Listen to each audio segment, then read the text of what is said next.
Hello everyone, welcome to my YouTube channel study planner. मैं आपको provide करूँगी science के सभी टॉपिक के लेसन प्लान।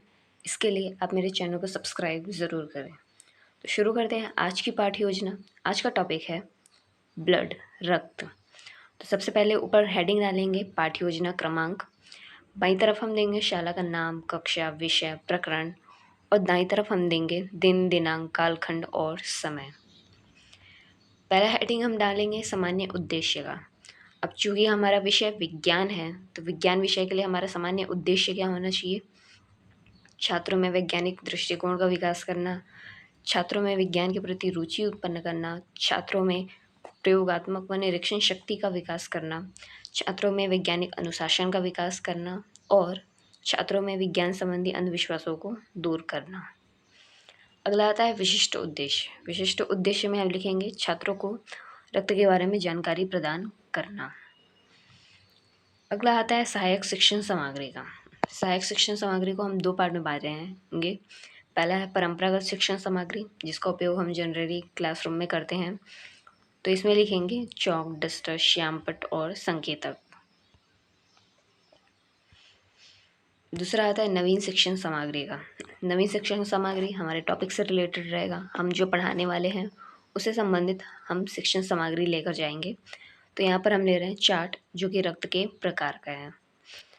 अगला आता है पूर्व ज्ञान। पूर्व ज्ञान में हम लिखेंगे छात्र रक्त के बारे में सामान्य जानकारी रखते हैं। अगला आता है प्रस्तावना। प्रस्तावना के कॉलम को हम 3 पार्ट में बांटेंगे, क्रमांक, छात्र अध्यापिका कार्य और छात्र कार्य। प्रस्तावना में हम बच्चों को प्रश्न करते हैं जो उनके पूर्व ज्ञान से संबंधित रहता है, और उनके पूर्व ज्ञान को लेते हुए उन्हें हम अपने मेन टॉपिक तक लेकर आते हैं। तो पहला प्रश्न हम करेंगे, बच्चों सांस लेने की क्रिया को क्या कहते हैं? बच्चे बताएंगे श्वसन। दूसरा प्रश्न हम करेंगे, हम श्वसन में कौन सी गैस ग्रहण करते हैं? बच्चे बताएंगे ऑक्सीजन। तीसरा प्रश्न हम करेंगे, ऑक्सीजन श्वास नली से कहाँ जाती है? बच्चे बताएंगे ऑक्सीजन श्वास नली से फेफड़े में जाती है। चौथा प्रश्न हम करेंगे, फेफड़े से ऑक्सीजन अन्य अंगों तक किस माध्यम से जाती है? बच्चे बताएंगे रक्त के द्वारा।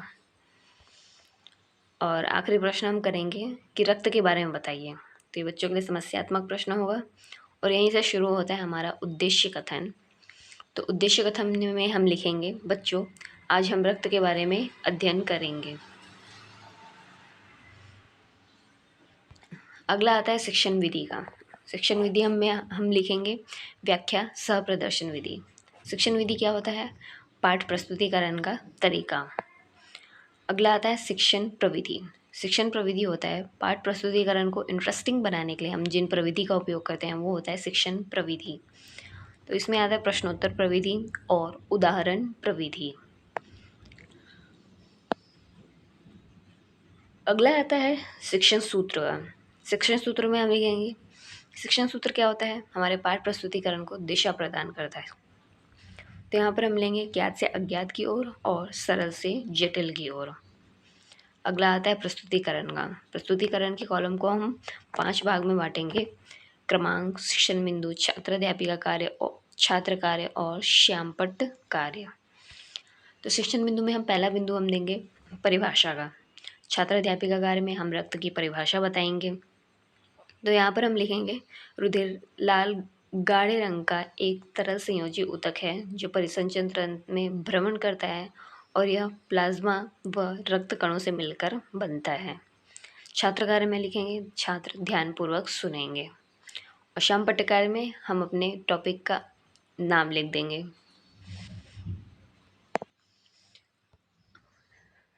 अगला शिक्षण बिंदु आता है संरचना का। छात्र अध्यापिका कार्य में हम बताएंगे कि यह संरचनात्मक रूप से रक्त जो है संरचनात्मक रूप से 2 भागों से मिलकर बना होता है। पहला भाग है इसका प्लाज्मा। तो यह प्लाज्मा जो है यह रक्त का तरल व निर्जीव भाग है जो रुधिर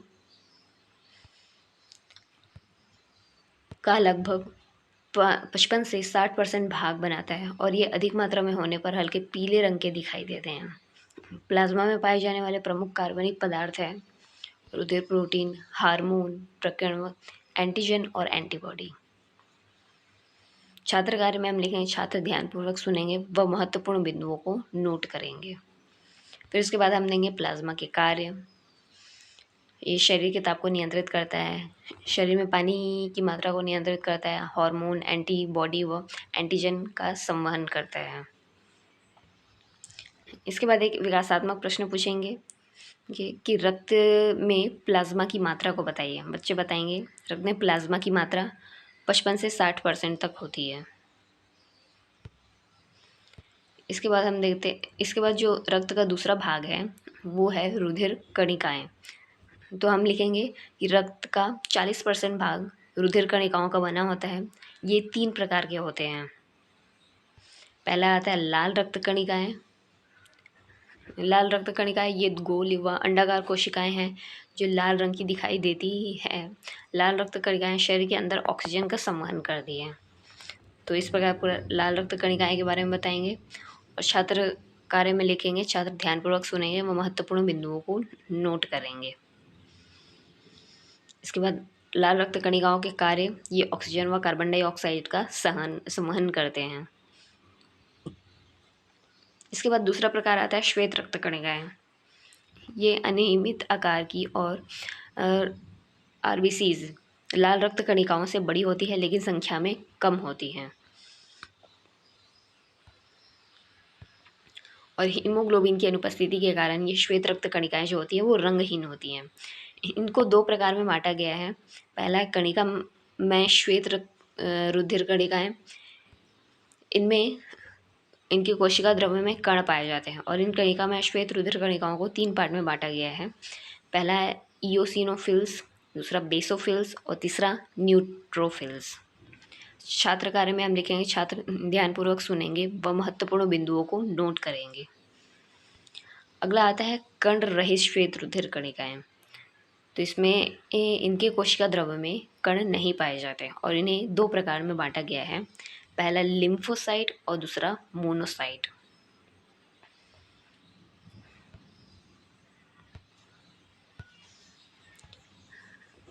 श्वेत रक्त कणिकाओं के कार्य क्या हैं?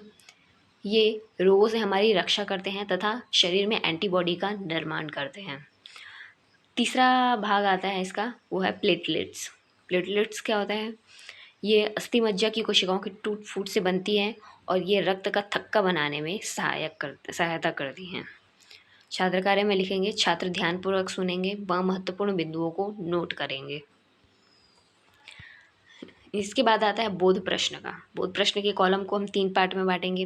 क्रमांक, छात्र अध्यापिका कार्य और छात्र कार्य। इसमें हम बच्चों से प्रश्न करेंगे। बच्चों, रक्त कौन से रंग का होता है? बच्चे बताएंगे लाल। रक्त में रुधिर कणिकाओं का प्रतिशत बताइए, 40% भाग। प्लेटलेट्स के एक कार्य को बताइए, रक्त का थक्का जमने का कार्य। और आखिरी प्रश्न है, रक्त संरचनात्मक रूप से किन से मिलकर बनता है? बच्चे बताएंगे प्लाज्मा व रुधिर कणिकाओं से। अगला आता है पुनरावृत्ति प्रश्न। पुनरावृत्ति प्रश्न में आएगा, प्लाज्मा में पाए जाने वाले कार्बनिक पदार्थ के नाम बताइए। ऑक्सीजन का संवहन कौन करता है? प्लाज्मा के कार्य बताइए और श्वेत रक्त कणिकाओं के एक कार्य को बताइए। अगला आता है प्रयोग। प्रयोग में पहला है कक्षा कार्य का। कक्षा कार्य में हम बच्चों को कक्षा में करने के लिए सही विकल्प व जोड़ी मिलाओ सहित प्रश्न देते हैं। तो यहाँ पर हम ले रहे हैं सही विकल्प चुनिए। तो पहला प्रश्न है WBCS को कितने भागों में बांटा गया है? तो यहाँ पर ऑप्शन देंगे बच्चों को 2, 3, 4, 5। दूसरा प्रश्न हम करेंगे, कणिका में श्वेत रुधिर कणिकाएं हैं। ऑप्शन देंगे इओसिनोफिल्स, बेसोफिल्स, न्यूट्रोफिल्स या सभी। तीसरा प्रश्न हम करेंगे, कण रहित श्वेत रक्त कणिकाएं हैं। ऑप्शन देंगे लिम्फोसाइट, मोनोसाइट या ए और बी दोनों, लिम्फोसाइट, मोनोसाइट दोनों या बेसोफिल्स। चौथा प्रश्न हम करेंगे, प्लाज्मा रक्त का कौन सा भाग है? निर्जीव भाग, सजीव भाग या निर्जीव सजीव दोनों या इनमें से कोई नहीं। अगला आता है गृह कार्य। गृह कार्य में हम देंगे कि रक्त की संरचना व उनके प्रकारों को समझाइए। फिर आखिरी में हम लिखेंगे पर्यवेक्षक हस्ताक्षर और छात्र अध्यापिका हस्ताक्षर। तो ये था रक्त के लिए पूरा एक लेसन प्लान। धन्यवाद।